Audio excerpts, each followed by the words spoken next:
सिङ्गो बाख्रो खाएर खान निम्ति झगडा भन्ने एउटा चाहिँ हाम्रो उखान छ नेपालीमा। त्यसको कथा के हो त भन्नुहुन्छ भने दुईजना छट्टु रहेछन्, एउटा पूर्वको छट्टु रहेछ, एउटा पश्चिमको छट्टु रहेछ। पूर्वको पश्चिम जाँदै रहेछ, पश्चिमको पूर्व जाँदै रहेछ, चौबाटोमा दुईटाको भेड भएछ। अनि चाहिँ पूर्वकाले सोधेछ तपाईँ को भन्दा म पश्चिमको छट्टु, अनि पश्चिमकाले सोध्यो तपाईँ को भन्दा म पूर्वको छट्टु। अनि दुईवटा सँगसँगै चाहिँ गएछन्, एउटा गाउँमा पुग्दा रात परेछ। ओहो भाइ बासा बस्नु पऱ्यो, रात पऱ्यो, के गर्ने हो भन्दाखेरि यहाँ एकजना बुढा मरेका आज 20-22 दिन भए, एउटा त्यहाँ जानु पऱ्यो र तिम्रो बा मर्दाखेरि काठमाडौँ बस्दा 10,000 रुपियाँ लिएर आउनु भएको, मर्ने बेला भन्नुभयो भन्नु भएन, म त त्यही पैसाले आएको बाबु भन्नु पऱ्यो। एउटा घर गएर एउटा त बुढालाई तल खोला राखेका हुन्, त्यहाँ खोला जानु पऱ्यो भनेर एउटा चाहिँ घर गएछ, एउटा खोला गएछ। घर गएकाले छोरासित भनेछ बाबु तिम्रो बुवा बित्नु भएछ, हामी काठमाडौँ बडा प्रेमसित बसेका हौँ, मैले 10,000 रुपियाँ दिएको पनि थिएँ, मर्ने बेला भन्नु भएन, के कसो भयो भन्दाखेरि मलाई व्यवहारको केही थाहा छैन, बुवा बित्नु हो, ऋणी लान पनि सकिएन, तल खोला राखियो भनेछ छोराले। अनि साँझको पाउनु बसे खानासाना खाए, गफ गर्दा गर्दै 11-12 बजेछ।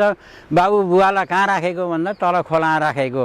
त्यसबाट डाँडा गएर बाला बोलाम भन्ने कुरो भएछ। अनि चाहिँ त्यो छट्टु र चाहिँ त्यो छोरो भएर चाहिँ डाँडा गएर बोलाएछन्। एउटा छट्टु उहीँ गएर बसेको थिए खोला काले, ओ बाबु के भनिस् भनेर भनेछ छट्टुले। त्यहाँ होइन यहाँ एकजना बुवा आउनु आएको छ, काठमाडौँ तपाईँ बस्दा 10,000 रुपियाँ ल्याउनु आएको हो र 10,000 रुपियाँ माग्नु आएको छ भनेछ। अनि चाहिँ हो बाबु हो, त्यही पैसाले म स्वर्ग जान पाइनँ, त्यति पैसा दिएँ भनेछ बुढो उहाँ खोला आँखाले। त्यहाँबाट उसले चाहिँ घर आएर चाहिँ यता टपाल टोपल गरेर उठेर नोटको चलन नै ढेकको चलन 10,000 रुपियाँको थैलो बनाइदिएछ। अनि बिहान उठेर त्यो छट्टु हिँडेछ, यता खोला आँखाले खोज्दै गएछ। खोज्दै जाँदाखेरि एउटा होटेलमा बसेर चाहिँ उसले चिया खान राखेको छ, झोला चाहिँ पैसाको बाहिर राखेको रहेछ, खोलामा बसेकाले पैसा बोकेर गएछ। अलि पर जाँदाखेरि चिया खाएर निस्कँदा पैसा छैन, खोज्दै गएछ, खोज्दै जाँदाखेरि भेटाएछ। तल बज्जे रातभरि मैले चाहिँ केटासिन पैसा त्यतिका बाहना गरेर निकालेको, नबाँडिकन त हुनिस् भनेर पक्राउँदाखेरि दुईवटा चाहिँ बैला थिए कि लड्न थालेछन्। लड्दाखेरि उता फेरि अर्को एउटा देशैको छट्टु त्यही बाटो आउँदै रहेछ।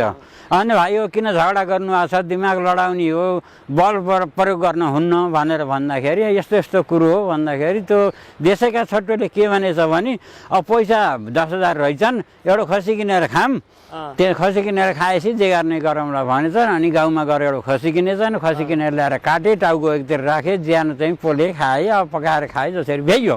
अब चाहिँ एउटा बाख्राका दुईवटा कान हुन्छन्, हामी भयो 3जना, कान कसले खाने भन्दाखेरि हामी 3जना, जेठो जो छ त्यसैले कान खाने भन्ने कुरो भएछ।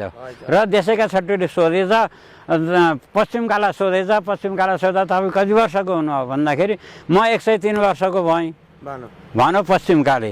कसरी भन्दाखेरि आमा बित्ने बेला आमाले चाहिँ 100 वर्षको भएपछि बाबु त भन्नु आएको हो, आमा बितेका पनि 3 वर्ष भए, म 103 वर्षको भएँ भनेछ पश्चिमकाले।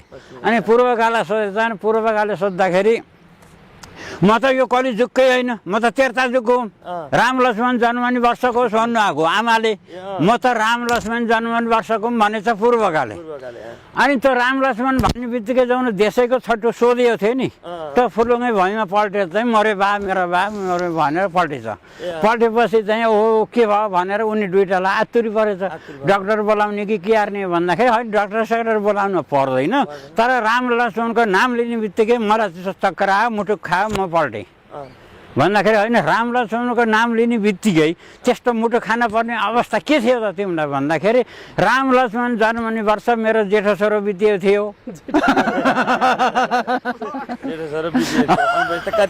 कति जेठो भयो कति भयो हो, त्यत्रेबाट चाहिँ त्यो दुईवटा छट्टुले चाहिँ हाम्रो देश नेपालमा सिङ्गो बाख्रा खाएर काना निम्ति झगडा नगर्नु भन्ने चाहिँ कथा बनेको भन्ने सम्मको कथा, मैले जाने सम्मको कथा यही हो हजुर।